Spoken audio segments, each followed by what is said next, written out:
अगर आप BAMS, BUMS या BHMS करने के बाद एलोपैथिक मेडिसिन देना चाहते हो और अपना क्लिनिक खोल करके एलोपैथिक मेडिसिन प्रेस्क्राइब करना चाहते हो तो ये वीडियो बिल्कुल आपके लिए है। मैं आपको आज ऐसा तरीका बताने वाली हूँ जिससे आप चाहे BAMS करो, BUMS करो, BHMS करो, मतलब कोई भी ऐसा कोर्स आप कर रहे हो मेडिकल का और उसके बाद आप एलोपैथिक मेडिसिन देना चाहते हो तो आप कैसे दे सकते हो, कौन सा कोर्स करके दे सकते हो। आज के वीडियो में इसी बारे में हम बात करेंगे। Let's go. Hello everyone, welcome to Spark Up classes. This is Suman Yadav. देखो होता क्या है कि जब BAMS वाला या BUMS वाला या BHMS वाला अपना क्लिनिक खोलते हैं तो उस केस में उनके मन में अक्सर ये डाउट आता है हम तो एलोपैथिक मेडिसिन नहीं दे सकते, हमारे पास पेशेंट्स नहीं आएंगे, हमें प्रॉब्लम होगी, ऐसा कई सारा चीज़ उनके दिमाग में आता है। तो उसका एक सॉल्यूशन भी है। वैसे वो मतलब एलोपैथिक, यूनानी मेडिसिन और होम्योपैथिक मेडिसिन अपने जगह बहुत अच्छे हैं, लेकिन अगर आप चाहते हो कि हम एलोपैथिक मेडिसिन भी दे पाएँ तो उस केस में आप कौन सा कोर्स कर सकते हो जिससे आप एलोपैथिक मेडिसिन दे पाओगे। सो आप इन कोर्सेज को करने के बाद एक डिप्लोमा कोर्स कर सकते हो CMSED नाम का। CMSED के बारे में बहुत सारी भ्रांतियां हैं। ये कोर्स क्या है, कैसा है, लीगल है कि नहीं है। अगर आपको इस पे डिटेल वीडियो चाहिए, पूरा रिव्यू चाहिए, मैं एक एक बात आपके सामने रख दूंगी कि कितने हद तक ये लीगल है, कितना लीगल नहीं है, कितने दवाइयां आप दे सकते हो, क्या क्या कर सकते हो, एक एक डिटेल मैं आपके सामने रखने को तैयार हूँ। मेरे पास पूरा डेटा है इसका। सो CMSED आप कोर्स कर सकते हो। अगर इसकी जानकारी चाहिए पूरी तरह से तो आप कॉमेंट कर देना, मैं फुल डेटा आपके सामने रख दूंगी और आज ही वो वीडियो अपलोड करने की मेरी पूरी कोशिश रहेगी। बस आप एक बार कमेंट कर देना कि आपको इस पे वीडियो चाहिए, ठीक है।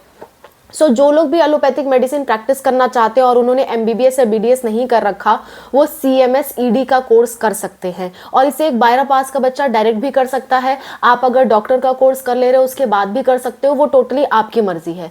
CMSED का कोर्स करके आप अपना खुद का क्लिनिक ओपन कर सकते हो और दवाइयाँ दे सकते हो, किसी को भी दवाइयाँ दे सकते हो। उसकी एक पूरी मतलब नियम कानून है, वो नियम कानून हम डिटेल में उसी वीडियो में डिस्कस करेंगे। सो आपके लिए तरीका यही है कि आप CMSED कोर्स करो, उसके बाद अपना क्लिनिक ओपन करो और आप मेडिसिन दे सकते हो, एलोपैथिक मेडिसिन दे सकते हो पेशेंट्स को, ठीक है। लेकिन उसकी एक लिमिटेशन है। टोटल 22 तरह की बीमारियां आप ट्रीट कर सकते हो और टोटल 42 टाइप्स के एलोपैथिक मेडिसिन आप दे सकते हो, ये लिमिटेशन है। और एक हद तक ही आप ट्रीटमेंट कर सकते हो। अगर पेशेंट की कंडीशन बहुत ज़्यादा सीरियस है तो आपको उसे किसी अच्छे MBBS डॉक्टर के पास ही रेफर करना पड़ेगा। MBBS MD जो कर रखा है, या सर्जरी की ज़रूरत है तो उसको रेफर करना पड़ेगा। आप ऐसा नहीं कर सकते कि पेशेंट की कंडीशन बहुत ख़राब है और आप अपने बल पे पूरा ट्रीटमेंट देने जा रहे हो और आपको पूरी तरह से जानकारी नहीं। ऐसा आप नहीं कर सकते। इस केस में आप पे जो मुकदमा है वो दर्ज हो सकता है अगर पेशेंट को कुछ हुआ तो।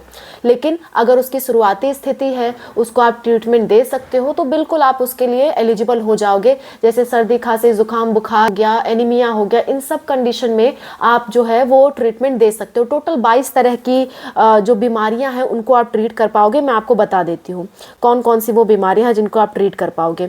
एनीमिया हो गया, ठीक है, ब्रेथलेसनेस हो गया, कॉन्स्टिपेशन, कॉन्ट्रासेप्शन, कफ, डायरिया, कानों से रिलेटेड प्रॉब्लम, आंखों से related problem, fever, HIV, AIDS, leprosy, malaria, pain हो गया मतलब दर्द की दवाएं, ठीक है, पेडिकुलोसिस हो गया और पॉइजनिंग हो गया। किसी को मतलब किसी भी तरह की पॉइजनिंग हो गई है, जैसे फूड पॉइजनिंग हो जाती है, उस केस में भी दे सकते हो। सेक्सुअली ट्रांसमिटेड इन्फेक्शंस हो गए, ठीक है, स्नेक बाइट या इंसेक्ट बाइटिंग हो गया, मतलब सांप ने काट लिया, उस केस में भी आप मेडिसिन दे सकते हो। स्किन से रिलेटेड कुछ एलर्जी हो गई है किसी को, उससे आप मेडिसिन दे सकते हो। दांतों से रिलेटेड प्रॉब्लम हो गई है, उसकी भी आप मेडिसिन दे सकते हो। ट्यूबरकुलोसिस यानी कि TB की मेडिसिन भी चला सकते हो। वॉमिटिंग, किसी को उल्टी आ रही है, इसकी मेडिसिन चला सकते हो। किसी के घावों के मलहम के लिए घावों से रिलेटेड एंटीबायोटिक्स वगैरह सब कुछ आप दे सकते हो। कोई जला कटा है, जलन मतलब जल गया है तो उससे रिलेटेड दवाइयाँ आप दे सकते हो। किसी को शौक आ रहा है, मिर्गी वगैरह का मरीज है तो उसे भी आप दवाइयाँ दे सकते हो। लेकिन अगर पेशेंट की कंडीशन बहुत ही क्रिटिकल है, आपके बस में वो नहीं है, आपको मालूम हो जाएगा कि आप डॉक्टर हो तो कहाँ तक ट्रीट कर सकते हो, कहाँ तक आपने पढ़ाई की है। सो जब आपके बस का नहीं है तो आप आपको जबरदस्ती मेडिसिन नहीं देनी है अपना नाम करने के लिए, ये चीज आपको नहीं करना है। बाकी आप एलिजिबल हो जाओगे इतने तरह के बीमारियों को ट्रीट करने के लिए।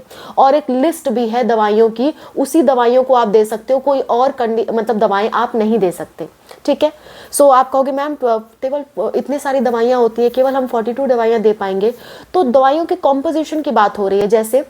जैसे पैरासीटामोल की अलग अलग कंपनी है, आपका डोलो हो गया, आपका कालपोल हो गया, आपका कॉम्बिफ्लाम हो गया, ये सारी कंपनीज हैं। तो यहाँ कंपनी की बात नहीं हो रही, यहाँ उस कॉम्पोजिशन की बात हो रही है कि 42 टाइप के कॉम्पोजिशंस की दवा आप दे सकते हो। यानी कि पैरासीटामोल चाहे जिस भी कंपनी का हो आप दे सकते हो, ठीक है। एल्डिजेसिक चाहे जिस भी कंपनी का हो आप दे सकते हो। बात समझ में आ गई? सो 42 टाइप्स के कॉम्बिनेशंस आप दे सकते हो मेडिसिन के, और उसके बारे में आपको मान्यता प्राप्त संस्था से पढ़ाई करनी होगी, किसी फर्जी संस्था से आपको पढ़ाई नहीं करनी है। सो CMS ED कोर्स अगर आप करना चाहते हो, इसके बारे में जानना चाहते हो, तो प्लीज़ कॉमेंट में मैंशन करो। इसे 12th पास का बच्चा भी दे सकता है, इसे कोई मतलब BA MS कर रखा है या कोई भी आयुष कोर्स कर रखा है वो बच्चा भी दे सकता है, इसे 10th पास बच्चा भी दे सकता है, 12th पास भी दे सकता है, सब लोग इसे दे सकते हैं, इस कोर्स को कर सकते हैं और इस तरह का क्लिनिक ओपन करके मेडिसिन प्रेस्क्राइब कर सकते हैं। ये 2 साल का मात्र कोर्स होता है। सो इस कोर्स की पूरी जानकारी चाहिए, कमेंट में मेंशन करो। मैं रेडी हूं आपके लिए प्रूफ के साथ बात करने के लिए, उसमें मैं हर एक प्रूफ के साथ बात करूंगी कि कहां तक ये लीगल है, कितना तक लीगल है, ठीक है। So that's all about the video. आपके लिए एक अच्छी अपॉर्चुनिटी थी। अगर आपको वीडियो चाहिए प्लीज कमेंट करना। Thank you so much for watching. Bye, take care.